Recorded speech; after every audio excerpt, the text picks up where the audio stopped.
First Peter 2:21 through 25 say, "For you were called to this, because Christ also suffered for you, leaving you an example that you should follow in his steps. He did not commit sin, and no deceit was found in his mouth. When he was insulted, he did not insult in return. When he suffered, he did not threaten, but entrusted himself to the one who judges justly. He himself bore our sins in his body on the tree, so that, having died to sins, we might live for righteousness. By his wounds you have been healed, for you were like sheep going astray, but you have now returned to the shepherd and overseer of your souls." In this pericope, the author is describing the response we should have to Jesus' sacrificial love. Dr. Ord, uh, for this Good Friday, what do you think Jesus' sacrifice truly accomplished, and how should we look to this event as an example, in your opinion? I think Jesus was killed by the empire. I think Jesus could have used violence to try to resist the empire. He may or may not have succeeded, but he chose not to use violence and ended up dying because of decisions made by those in power. In the time of Trump, we have something to learn from Jesus. We should resist empire, but do it non-violently. Mm-hmm.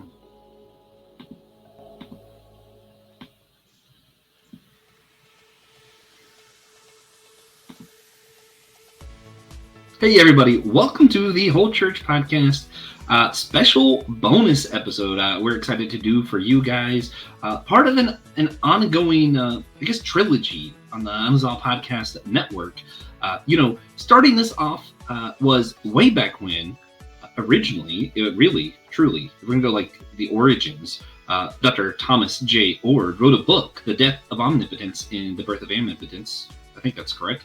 And then recently, there was a 2-volume set that he orchestrated of critiques and criticisms and expansions and support for his idea of omnipotence. And then we did a panel of that on the Whole Church Podcast. I think that was back in February. That was with Thomas J. Ord, Josh Patterson, myself, and Aaron Simmons. From that, did I mention Nick Polk? Nick Polk. And from that, I realized Nick, who's part of the book, was talking about like pop culture references and how we see that the culture also doesn't really like this idea of omnipotence. And I was like, wait, why didn't we talk about Mr. Purple in that? So then we did a whole research project, me, Nick Polk, and then Pastor Will Rose, friend of the show, also one of the other hosts on Systematic Geekology, read the omnibus of the Alias comics, Alias Jessica Jones, as well as rewatched the Netflix season 1 of the same show, Jessica Jones, and we kind of reviewed it, thinking about it through the lens of this idea of omnipotence, controlling power, coercive love, and omnipotence. And now to close off the podcast trilogy. So we did the first one on the Whole Church Podcast. We did the second one on Systematic Geekology. Now we're back on the Whole Church Podcast. And Dr. Thomas J. Ord and Josh Patterson are going to tell me how terrible the podcast on Systematic Geekology was, and how we all are going to go to hell, but hell doesn't exist, so that doesn't make sense. So then we're going to have to like explain that paradox on like a whole separate trilogy. But so that's what we're here to do today. I'm excited to have Josh Patterson and Thomas J. Ord back with us to continue this conversation. Guys, thank you so much for joining me in my convoluted nonsense. Thanks for the opportunity. Yeah. I'm always excited to talk theology, and when we can get nerdy with it too, it's a fun time. And the reason this one's back over here is mostly because I'm hoping this can kind of show us where maybe we have some disagreements here and there, and we're not, or tweaks on the same idea maybe, but we can still work together in unity for those who are truly in Christ, which I think means in love, which is very close to a lot of what Dr. Ord, I think, is getting at in all this. So that's what we're going to be unpacking. The only one of us who has not listened to that podcast is TJ Tiberius Juan Blackwell, and that's because he already knows all things, so he doesn't need to listen to podcasts. So welcome to your show. Podcasts. Yeah, but it's because he created them, so he's already over it, Yeah. So welcome to your show. Welcome to your podcast that you love to not listen to. Thank you. Yeah. Thank you.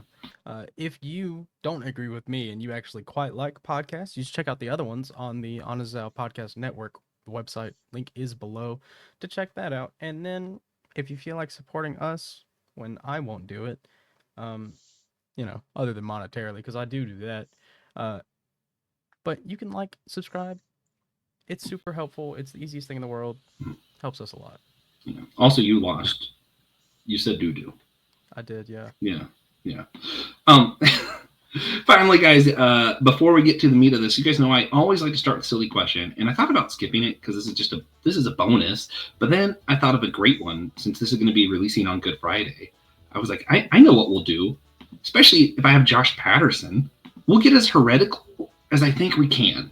That's what I'm going to do. I'm going to be completely irreverent. We're going to get heretical here, and you know what? In fact, instead of actually, you know what? I am going to answer first, and then I'm going to make the other Josh answer because. Josh that's our expertise, is heresy. So we'll start with us. And then TJ and Tom, we'll have the two TJs. So the two Joshes, then the two TJs. Yeah. In today's silly question, heresy attached, happy Good Friday. Jesus on the cross, he had a really cool catchphrase. That someone pulled a drawstring and he said, "Forgive them, they know not what they do." And I want to know, if you were to pick from any other movie, show, book, whatever, what is the worst catchphrase Jesus could have said on the cross? I'm going to go first from The Hitchhiker's Guide to the Galaxy. I think it would have been great if Jesus was hanging on the cross. He would have looked out to the crowd and said, "So long, and thanks for all the fish." I think that would have been great. So, Josh, give me some heretical silliness. Oh my goodness, man! This is one that I feel like I need a time to think about. No, it's good. I'm trying to pull from places that I enjoy or that I quote often. Thing that Jesus would say on the cross is not super great. I don't know. I'm sorry. I did spring this on everybody. It's all good. Yeah. Can I have, like, maybe I feel like TJ in his infinite wisdom probably already has an answer. Yeah. Can I be returned to, please? Oh, absolutely. Give me a second. I'll throw out a secondary one. Oh, no, TJ already has an answer. Okay, go ahead. There's so many catchphrases, and it's hard to think of a really good catchphrase in the moment, but I'm going to go with the worst one. Probably it's clobbering time. Yeah, that'd been great. That's the worst one I can think of. That or Flame On, the Fantastic Four. Yeah, all of them have terrible. Yeah. Backup one, while our guests are thinking. Going to the Teenage Mutant Ninja Turtles, I think it would have been great if Jesus would have just shouted "Cowabunga." That would have been turtle hilarious. Power. Yeah, turtle power. Yeah, that's. Tom, Josh, do either of you have an answer to this terrible question I have an answer. I have an answer. Actually, it's from Monty Python. Yes. The Monty Python. Shout out Theology Beer Camp. Yeah. Jesus on the cross leans over to Peter and says, "Hey, I can see your house from up here." Fantastic. Love it. All right, Josh. Comeback circle. Now you have to give the greatest heresy since you're last. No, I got nothing, dude. To be honest with you, like, all that keeps coming to mind is like Borat quotes, and like I'm quite fond of Borat. So like, if Jesus was on the cross and was like, "Very nice," like that. I think that would be some great last words. This cross is nice. Wow, wow. Yeah, I don't know. I also think that would have been a great way for him to stick it to the man. Going back to the government. Yeah. No, I love it.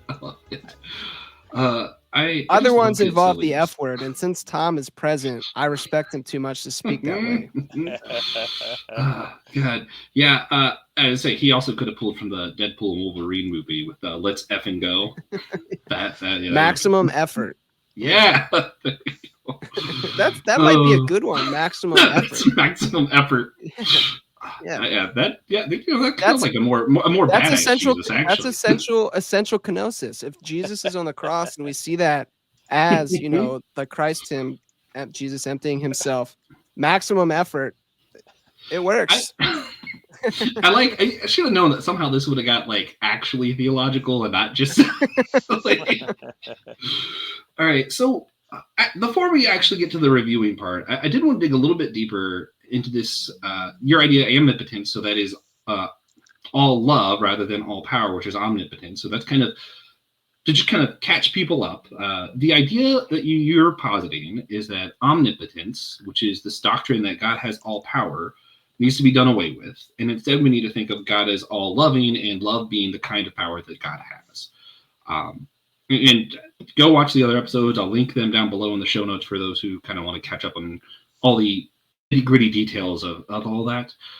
But before we get to the other stuff, since we're talking about amipotence, I thought it would be interesting to give you a chance to speak about that through the lens of Good Friday and Easter, since this is releasing on Good Friday. So did you want to, maybe just riff on that a little bit? Sure. I think shorthand, I like to say amipotence is God's power of uncontrolling love. Because sometimes people will think, well, the power of love still might be controlling from time to time. And I'm pretty clear that I think amipotence never controls, and God can't control anyone or anything at any time. When it comes to the cross and Good Friday, or the Passion, I think Christians have wrestled with trying to figure out what exactly is being revealed. On the one hand, I think I want to strongly affirm Jesus as an actual human who is put to death by the empire, and whose suffering is true suffering as a human. But I think we have license to wonder if even in this suffering and death, Jesus tells us something about God. If Jürgen Moltmann were here, he would really emphasize this point, that the suffering and death of Jesus tells us about the suffering and death of God. Now that brings up a really difficult issue, and that is, how can a God who necessarily exists die? And that's a huge question theologically. I don't know if we can solve it right now, but setting that one aside just for a moment, I think we could at least say that this human Jesus points us to, or reveals, a God of suffering love. Yeah, no, I like that. This is not going to be an atonement theory episode, but it is interesting, since this is the whole church podcast and Good Friday, just kind of thinking of how, like, some of our listeners are, going to be people who affirm something like penal substitutionary atonement theory, that this is the big day for them, right? That, like, Christ died for their sins, and that's a sacrificial love act.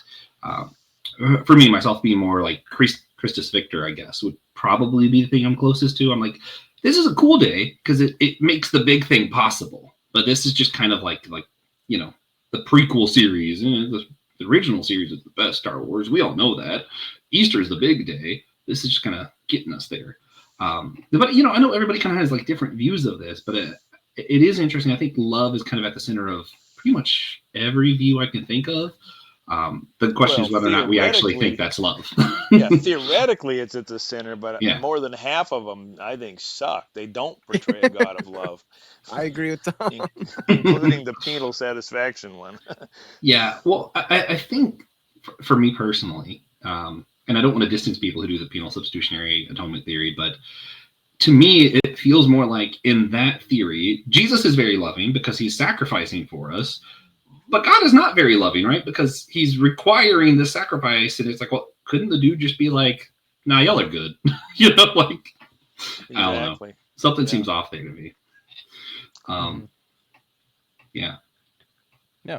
So what we are here to talk about today is the Systematic Geekology podcast on Mr. Purple, and also this is a geek podcast about Amipotence. It's the same-ish, which was in response to the whole church, which was in response to the book, which I'm not sure what convinced Tom to write the book, but, Maybe God. This all started somewhere. Maybe God started this. And maybe God started it because TJ whispered in his ears, like, wait a minute, what about love? And God was like, good point. Yeah, so what about love? What about love? So, Josh, you were on that episode. That's true. Yeah, I can unpack a little bit, just kind of the basics. For those who don't know and don't feel like listening to us geeks on the other podcast, Mr. Purple, the reason I thought of it, his whole character, which before kind of he got more popular, it was not as big a deal. He was just someone who could control you with speech. And then Bendis was like, actually, that's a terrifying concept, right? Like someone who can just control people. And then it kind of gets into this discussion of like, is he raping people? Because, he doesn't even know sometimes if they're doing it because they want to or because he said it. And it gets into this conversation, all these different weird grayish areas where like he desperately wants love, but maybe is incapable of it because he's constantly controlling people. And then the questions I think we brought up in that episode are kind of revolving around this idea of, is it really love if it's controlling? And then also, if a being is controlling, whether it be God or Mr. Purple, are they even capable of love? You know what I mean? Like, because Mr. Purple, for him, since no one can choose to love him because he's controlling, love is something he can't truly grasp. So if we're going to put that same characteristic on God, my question is, does that mean God can't love? And that makes a lot of theology difficult. I think that's kind of the basis of what we touched on the episode. Y'all, anything I missed? Because I haven't listened to that in a minute, to be honest. Or where do y'all want to start? I mean, for me, so I listened to the episode this morning, and one of the things that came to mind for me was actually kind of two I don't know, two ideas that, like I said, came to mind when you all were speaking, and I'd be interested. I have a guess. Like I have a guess if I were to put on my Tom Ord hat and be like, how would Tom answer this question? I think I could maybe get 75% of the way there, but maybe I'll throw the two things out there and then we can see what Tom thinks. So the two things that came to mind were this in listening. Coercion isn't always necessarily bad, and persuasion isn't always necessarily good. And so Tom's argument is predicated on the idea that coercion is bad and persuasion is a better form of power. But I can think of instances when both coercion and persuasion could be flipped. So I'm not here to ask questions, but that's what came to mind. Hey, I love questions. Before Tom takes that though, could you just kind of tell us how would you define coercion and persuasion and the difference, so that we're actually addressing what you're getting at? Yeah, no, that's good. Actually, I was at a talk recently with two nerdy philosophers, and the one guy said, like, hey, before we start, I'm going to give a definition of this word that I'm using, because if I define it, you and I can disagree, but at least we won't be confused. And he was like, I'd rather have disagreement than confusion. So I think your instincts are right.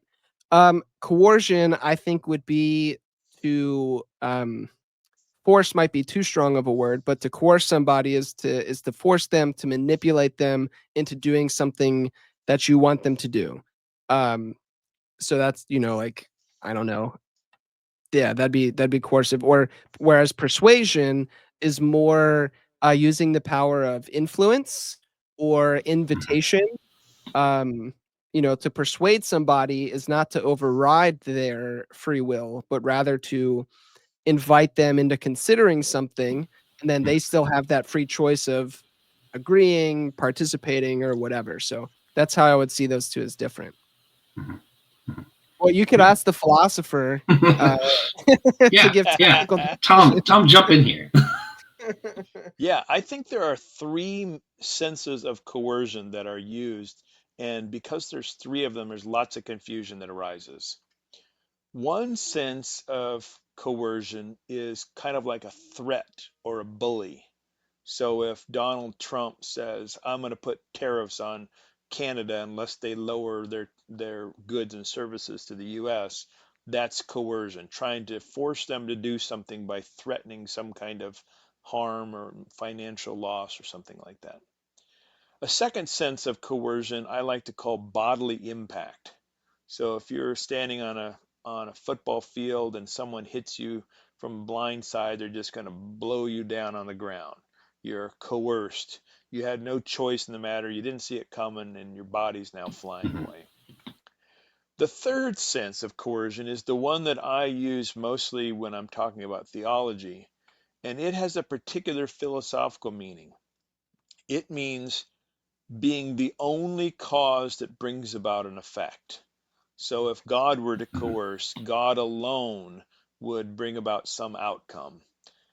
in that use of coerce, I don't think any person ever coerces another person. In fact, I don't think any quark can coerce another quark. I think it's absolutely impossible for anyone, including God, to be the sole or single cause of some outcome. So Mhm. if it's impossible, I don't know if it's good or bad. It's kind of like saying, are unicorns good or bad if they don't actually exist? I don't know. Mhm. Yeah. Persuasion, however, in the philosophical sense, means acting or influencing, to use that word Josh just used, influencing in such a way that there are other influences that are going to have some kind of effect upon the outcome. And I think God always persuades. I think people always persuade. So what I think we're really talking about is, should people coerce in the sense of bullying, threatening, or using bodily force on others? I think that's the big question. And Mhm. in that case, there might be some cases in which using coercion in terms of bodily force is the best thing to do. If TJ and I are walking down the Mhm. street and a car is about ready to hit him and I shove his body out of the car and save his life, I've coerced him in the sense of bodily impact, and he probably think that's a pretty good thing. Mhm. Yeah. In in terms of threats or bullies, I'm not sure that's ever a good thing. Mhm. Maybe Yeah. warnings are close as one might get to a loving threat. Like if you warn someone, if you do this, then something bad will happen. So long as you're not the one doing the bad thing, I suppose it's not bullying. But Yeah. I don't Yeah. know. I like it a lot Is less when you threaten me than. Yeah. Yeah. yeah. I That's how I think about coercion and persuasion. Yeah, I'm gonna jump in here for a second. Just a couple thoughts. One, just getting to the argument. I feel so. For me, it feels like if someone's using that kind of argument against what Dr. Ward's saying about how sometimes coercion can be a good thing, it seems like a semantic issue because it's similar to how actually I'll use the current events kind of deal where people will kind of say by being Democrat, basically, or just simply being the person at the top of the ticket. So Kamala was basically anti-Semitic because they weren't doing enough to stop Hamas. And it's like, okay, well, you're kind of redefining what anti-Semitic means, and then everyone's like, yeah, we agree being anti-Semitic is bad. But if you really look at it, it's like, well, what you're talking about isn't necessarily that, though. So you're kind of redefining terms, then attacking him off of a new term. So it's not quite a straw man argument, but it's pretty darn close. But to kind of get at what I think Josh is getting at, though, go a little bit deeper and then go back to the show um, that we reviewed in Systematic Geekology. So we're talking about like the Jessica Jones show on Netflix. One of the episodes that stood out to me that I talked about, it's basically Mr. Purple's trying to show Jessica that he can be good. He actually does want love, and that's the same episode where he's like, I genuinely don't know if people are doing stuff because they want to or because I told them. And in that, she tries to make him into a hero at one point in the episode. So they go to stop. I think it was like domestic abuse or a bank robbery. Insert generic criminal crime thing that superheroes stop here, right? And they go in, and it's incredible, right? He walks in, and he's like, "Hey, let the hostages go free." I'm like, "Oh, okay, yeah." It's like, "All right, stop shooting people." Yeah, right. And then he immediately goes to, "Now kill yourself." And Jessica goes, "Wow, that is not great." He's like, and his thing was, I genuinely would have never known that that was the wrong thing to do. That's why I need you. And he's trying in that sense to be manipulative without directly controlling her by kind of being like, see, I need you. You have to be around. And at the same time, it's still bringing up this question of like, was it good that he stopped the crime? I guess. But like, is how he did it good? And is it even possible for it to be good? Like, your brain would be so warped by that kind of action. And I don't think God is so different from us that we could say that much different about God either. I don't know. What do you guys think about that? Josh, you got an opinion? Yeah, well, I mean, I think for me, what I would have to bring into the situation at this point is, or into the conversation, would have to be like some of the metaphysical assumptions and the philosophical assumptions that come with processed thought that a lot of Mhm. at least my understanding of how Tom's argument functions are built on, excuse me, that don't necessarily apply to you and I, that might apply to God. So, for example, one thing would be, God doesn't have a physical body to be able to coerce What? people and You're gonna push say that people on out of Good the way. Friday? All right. Jesus aside, we'll assume, right? Incarnation. But if we're gonna do that, if you want my Good Friday take, that's a whole nother thing, because I don't think Christians take seriously enough the death of God. And I'm gonna use that philosophically. But anyway, You would be a God doesn't bonus Patreon content. God doesn't have a physical body, which makes it very difficult to push people out of the way, to save TJ from the car. And also there's some assumptions, just within how process functions in general, like process metaphysics. But also, if you want to assume something like pan-experientialism or panpsychism, that also muddies the waters when it comes to things that God can and can't do, what would constitute as something being coercive or manipulative. Based off those assumptions, a lot of process people assume pan-experientialism to be true. That messes things up. Um, so I think it's bigger than the argument of like, Mhm. is love coercive or non-coercive? We can say, okay, we think love is not coercive in the philosophical sense. But it appears that there's things that we people can do, or Mr. Purple can do, that you're saying like, oh, if God did that, it would be bad. And it's because there's these different assumptions baked in to the God question that aren't present for you and I. I don't know Well, if that that's makes sense, but I think that's part yeah, of the disconnect. yeah. Well, and that's to me that's why I think story is so powerful, right? Because like as soon as I say God being controlling isn't loving, a lot of people are defensive and they're going to push back and argue back, whatever. But I could show them that TV show and be like, "Do you think what he did was good or bad?" And it's a lot. People have a lot more freedom to really address whether or not that is good or bad. And then I think we're good. Okay, once we settle that, and you're saying God is all good, so let's take these principles and tell me how that impacts your theology at that point, right? So that's why I think it's helpful to start with story in some ways. I'm going to push you a little bit before Tom responds, not on anything you said. I just want to like a clear answer on a different part of the question, I guess. When Mr. Purple stopped the crime, um, up until the part that he tried to get the guy to kill himself, I think we'll all agree forcing someone to kill themselves is bad. Um, is what he did good? He So controlled a bunch of people. He forced them to let the hostages go. They didn't have a choice, so he took their choice away. But the hostages were freed. yeah, so I would say that perhaps that situation was good, but what I take issue with would be this. If Mr. Purple, so like now I'm taking it out of just that situation and pushing it up to the register of God.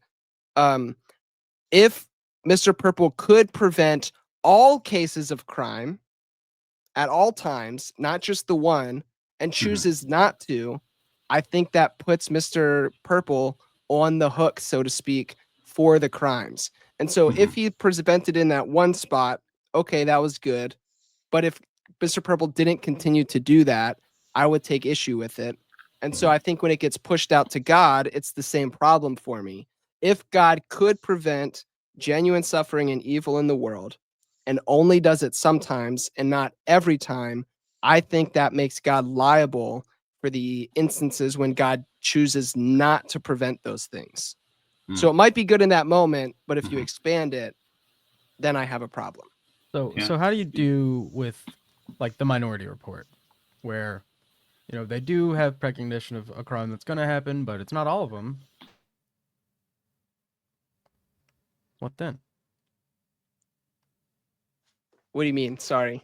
So like, the Minority Report has the same qualm, I guess, where they get reports of major crimes that are going to happen, and they mobilize to stop them before they happen. Which Okay. You need to watch it if you haven't. It's really good. I've I watched haven't. it. I can respond to this one. I didn't know if this was a show or real life or what. I was like, what is happening? This just sounds like So the Winter Soldier. Passive, yeah. to give you a context, in the Minority Report, this machine allows them to see the future, to see what crimes are about ready to happen. And since they can see the future, they can intervene in time to stop them before they're going to happen. Well, it turns Okay. out that it's not fully, it's not inerrant. It makes problems. And there's this Minority Report that's always there as well, what could also happen. But to answer that question, TJ, I think the usual standard classic view of God uh, falters in light of the Minority Report, because that classic view has a God who knows exactly what's going to happen in the future and has the power to stop it whenever that God wants to. But the God that at least Josh and I believe in doesn't know the future with absolute certainty, and so can't foresee with certainty when a crime is going to happen to be able to prevent it. Mhm. Yeah. Yeah. So it's a lot more like. I wish I remember what that machine was called from the Minority Report. Yeah. It's just a lot more like that. It's a good movie. Tom Cruise is the lead. Yeah, you guys ought to watch it. Now I am going to watch it. I'm interested. I think there's one other issue, though, that comes into play. Yeah. As Josh was talking, I was saying, yep, I agree with everything he says. But he's pointing to a difference between Mr. Purple, even though I've never seen this show, and God. In the show, it's usually called Kilgrave. I'm just a big comic Okay. nerd, so I still Mr. Purple to me. Okay. And that difference is that most people, myself included, think that God is omnipresent. And so God would be directly present to every potential evil that could occur. And because directly present, if that God was omnipotent, that God should, if that God's loving, stop it.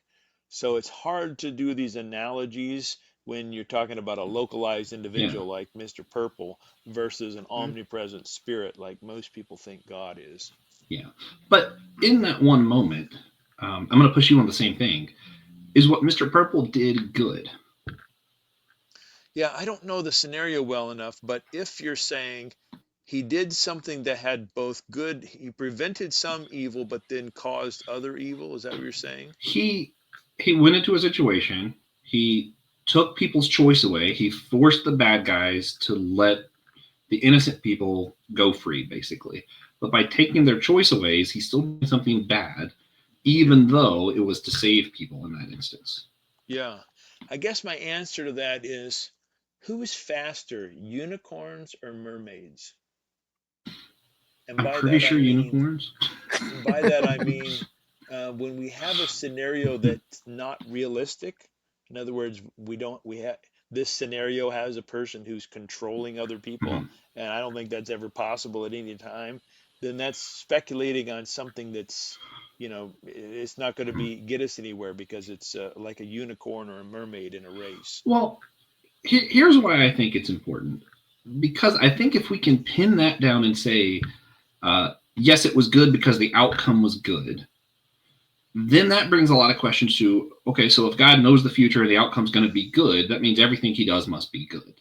Yeah. But if we pin it down and say the act was bad because he was taking choice away, even though the outcome was good, that would suggest that God can't just be good because the outcome might be good in the end. Yeah, but that's kind of where my way of Josh's thinking. answer comes in, which I agree entirely with. Josh said, well, if he could take away some, freedom sometimes and doesn't do it all the time to prevent evil, then he's asleep on the job. He's not perfectly good. So Yeah. I would go with Josh's answer there. Okay. I'm gonna get a little bit into my own kind of weird thoughts, and then let you guys riff and see if there's anything else we want to say, and we can start wrapping this up. I'm gonna get to like some weird, like maybe a little bit Whiteheadian, a little bit Taoist. I don't know. We'll see. But so for me, just kind of like my own, I guess, ontological view of God, maybe. I'm thinking from the wisdom of the Taoist tradition of like this harmony, the thing that connects us all. And to me, like God is that thing. But also from the Christian tradition, I still think I can commune with the harmony itself. So I think he's both the thing that connects us all as well as this entity that I am able to converse with, right? And just to pile on things, I'm not convinced that time is real. What I know is real is each moment I am given. So I'm not guaranteed the outcome of any decision. So I would say that any one act, taking choice away, voting for someone with guilty of sexual assault, whatever, it does not matter what the outcome is. What you did in that moment was still wrong. So I think the act itself matters regardless of the outcome. So to me, taking their choice away, even though people got freed and were saved, taking people's choice away was still wrong in that instance. That would just be kind of how I look at it. The outcome can be good without the action being good, I guess would be another way of wording that. That's less complicated. Yeah, in ethics, this is a debate on whether or not actions are good based on their consequences or their motives. And Yeah. I'm in the camp that thinks that motives are more important than consequences. Me too. But the motive has to be for good consequences. So consequences still matter. It's just that the motive is for good consequences. So if I do something out of love for my wife that ends in disaster and harms people, I wouldn't say I did evil because my motives were good. On the other hand, if I try to hurt somebody but accidentally help them, I wouldn't say I'm loving because I had bad motives and they ended up having good consequences. So I'm with you on there. But when it comes Yeah. to time, I think everybody who denies the reality of time is a hypocrite. All right. Well, heresy, hypocrite, I'm all of it today. It's fine. Well, we all live as if time Well, is real. Why go around pretending like it's not? No one can do it and live consistently. well, yes and no. That maybe that's a talk for another time. Because you can believe in space time without believing in time. They I are think different, but I think our conceptions of time are going to vary, and there's going to be different models for time, etc. But I think every single one of us, including you, we all live as if time is real. I call it yeah, experiential non-negotiable, and none of us yeah, gets out of that. that's fair. Yeah. And I'm sure It we can could talk more not about time later, exist, but but we still have to live like it does. So yeah, so it doesn't matter. Anyway, yeah. Did y'all have anything else you wanted to throw out there from the other podcast? I know at some point I said something that I was like, man, Tom's gonna push me on that, but I don't remember what it was. I'd like to riff a little bit of something on what Josh Patterson said because he brought in process thought and pan-experientialism and these big words and such. Um, I think Josh is pointing to something that is crucial for this discussion of Mr. Purple, God, how we live our lives, etc. And that is if we're going to analyze not only God's action, but our own actions in terms of its morality, goodness, badness, appropriateness, or whatever, we have to take into account a whole wide variety of things pertaining to life, what philosophers call an ontology, what we think the world is like, what it's made up of. And most people in Western philosophy have had a view that said something like the small things of existence, maybe the quarks, cells, worms, plants, those things are inanimate stuff. They have no mentality, they have no freedom, they have no spontaneity. And then somehow, maybe it was an act of God, maybe evolution, somehow mentality and consciousness emerged. For some people, they think only humans have it. Other people think, our dogs and dolphins and elephants have it. But somehow in life, this agency mentality emerged. And then when we talk about divine action or our action, then we try to account for that in terms of this schema. And that's why some people just don't like the idea of a God who controls free will creatures like you and me and maybe dogs and dolphins and elephants. But they're Hmm. usually pretty okay with God controlling quarks and worms and plants. Hmm. But what Josh is pointing to is a different way of looking at reality that says that even down to the smallest level, there's some kind of subjectivity, mentality, agency. And if that's right, and it's a big if, but I think it's a good gamble, if that's right, then God's love and action, even toward the quarks, would Hmm. be wrong if it was controlling, just like it would be wrong for God to control free will humans if you believe it's wrong. But assuming you're a Yeah. free will theist, and if you extend that all the way down to the smallest parts of reality, I think you can provide a holistic picture of God's action in the world that can answer the biggest objections to belief in God at all. Hmm. Yeah. I I don't know if this builds on that or complements that or what. Um, and it's because people like Josh Patterson and Tripp, and I think even you've mentioned my head before. Anyway, you guys made me think too much, and I especially since I was already leaning the Taoist thing, I am convinced all of us are defined by our relationships, not necessarily the bits and pieces that make us. Um, and I think that's interesting thing about it with what you were just talking about, and in this conversation. And it kind of brings around circle for all those who are listening. Like, why does any of this matter? Because whatever, and I'll go back to Mr. Purple because again, I think it's easier. We see that he is incapable of love, and that defines his character because every time he speaks, people are controlled. So he's not able to be in an open relationship. See what I did there? But because of that, that defines who he is because that's his relationship to everyone else.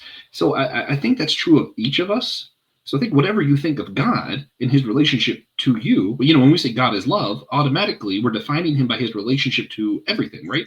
Because he is love. And I think if you don't get something right about God's relationship to you, it's hard for you to be in a proper relationship with him or, the divine, it, she, whatever enter pronoun here. So I think it's important for us to understand, just like it wouldn't really work if I knew my wife was married to me, but she didn't know. That wouldn't that wouldn't work. So I think it's important for us to understand our relationships so that we're engaging with them properly. So that's kind of why I would say all of this is important, and relationships matter, including your relationship to God and Jesus and one another, et cetera, et cetera. What do you think about that, Tom? Do you have any final thoughts, words, I things like before that. we? Maybe my final thought is that those of us who are listening, who may be thinking, okay, well, this God is love thing, that seems like pretty obvious. Not saying anything new here. Mhm. God is relational. That sounds nice. I just might want to remind them that the most important, the most influential Christian theologians in history, and many of the most influential Muslim and Jewish Christians, they believed that we could love God, but God couldn't love us back. God didn't have the kind of relational influence for us to influence that God. And so what we're talking about here is actually a pretty radical idea. I think it's pretty biblical, but it's not what most Christian theologians have thought throughout history. Why did Mhm. they say that he couldn't love us back? For those who might not be familiar. Yeah, they were really worried that a God who was affected by creation could be influenced to be bad, to be less than perfect. They Mhm. wanted a God who was in all ways unchanging and unaffected because they thought any effect from a sinful world or just anything less than perfect would make God less than perfect. And they didn't realize that they could affirm God's perfect nature of love, but also have a God who really perfectly changes and is influenced. But yeah, that's a major Mhm. issue. And actually, that brings me to what I want to invite the three of you to, and anybody who's listening to this. I have decided to write a 3-volume systematic theology of love. And I'm going to be posting chapters of this on my Substack account, and I'd love for you to chime in and give me suggestions on how to improve it. The first volume is going to have about 12 chapters, and I think I've got 8 of them written, but I'm going to be bringing them out slowly in the coming months. If you'd be interested in helping me think through a systematic theology of love, come on over to my Substack and check it out. Yeah, yeah. I think I am following your Substack. I'm pretty sure. I gotta double Good. check. So, yeah, I'll be happy to engage with that and jump over there too. So, yeah, this has been fun. This has Yeah. been fun. And now I am on your Substack. So really quick, tell us about OrtCon, and then we're gonna wrap this up. Well, Josh and I are going to be this summer at a really great resort called the Grand Targhee Resort between Teton National Park and Yellowstone National Park. A Monday through Friday event on open and relational theology. We fly in and listen to speakers and go on hikes and just spend a great week together talking with people about big ideas related to open and relational thought. And it's a family friendly kind of a thing. We don't work people too hard. We have conversations until noon, and then the rest of the day is pretty much off until evening. And then Josh is going to come in and help us in the evening to have conversations and have some fun at the bar. So yeah, we'd love to have you come. It's Nice. like a grand, I think, for a person, $1,000 a person if you're willing to share a room, and maybe 1,500 if you're single. Families are 2 grand or something like that. But given the kind of prices in that part of the world, it's very reasonable. And more importantly, you get to hang out with fantastic people for a week. Yeah. I'm planning on attending this year. It's gonna be really cool. It also, I think the price, if I remember right, it includes like your stay and some food and drink, right? Yes, right. Yeah, Includes your accommodations and probably about 2/3 of your meals. yeah, yeah. And there's like horseback riding going on. Apparently, we're gonna go to, I think, Yes. Yellowstone. We're gonna show up at some point. I'm like, this looks pretty rad. This looks pretty cool. Yeah, yeah. Yeah, The resort is famous in the summer for their downhill mountain biking because they take the ski runs and they put this great mountain bike trek. But people like me, yeah. we go on hikes, and Yeah, yeah, it's that'll kind of be me. rustic. That'll be me. I'll hike. My leg Yeah, doesn't permit biking yet, but yeah. hiking I can do. Yeah, so I'm excited for that. And you know, I think we've shown a little bit. Some of us may just differ a little bit on ontology, or like how we think of like God's relation to time or the future or process thought. But all of us kind of agree on this open and relational aspect. So I'm excited to have this OrtCon, to learn a little bit more on the stuff I'm wrong about, because I know I'm wrong about plenty. Um, if we say that's our practical action, that's what's going to bring people together. They're going to go there. They're going to learn about their relationship to God, and that's going to help their relationship to one another. If we do that, and that's our practical action, Tom, what do you think will change for those who attend OrtCon? Most people who come leave thinking, I found my tribe. A lot of people show up, and some of them are newbies. They don't really know open and relational thought. Others are experts, but just the kind of community that gels there makes people feel like this is a family. All right. Yeah, I'm excited for it. I'm excited So, for it. uh, if you like the show, please consider sharing it with a friend. Share with an enemy. Share with your cousins. If you don't have cousins, share it with one of mine. They're tired of listening to me say it. So, uh, buy the merch, support the show. It means a lot, and it's comfy, and you're gonna need something to wear hiking down that mountain. Yeah. Get some comfy whole church merch for our hikes, and hang out with us there. It'll be a fun time. I'm trying to. Yeah, no, I don't think any other podcast in the network will be there. But other shows I'm on, if you want to listen to Dummy for Theology and then come tell me why I'm a dummy at OrtCon, you could do that. Other things maybe to check out: Let Nothing Move You, Christian Ashley. If you want to hear someone who's very different from most of us in their theology, he's also on the network, and we love Christian. Also, Kung Fu Pizza Party, Brandon Knight. If you just want some fun, just Kung Fu and pizza. What's more fun than that? Yeah. And speaking of Brandon Knight, I'm pretty sure he's gonna be on next whole church. The release schedule, if I'm right, means next week we're gonna be talking with Brandon Knight about his job as a ninja coach. Oh no, that's like 2 weeks from now. Then next, that's great. Josh Patterson's actually up Josh next. Patterson next. Yeah. It just feels weird to say that with him right here. And us He knows having about done it. the recording in the past. I'm taking over. I'm being Yeah, it's real. coercive and taking over the whole trip. Yeah, so coming up, we've got Josh Patterson, then Brandon Knight, and then we're going to do an encore episode for the Job Fair series on comic book writing.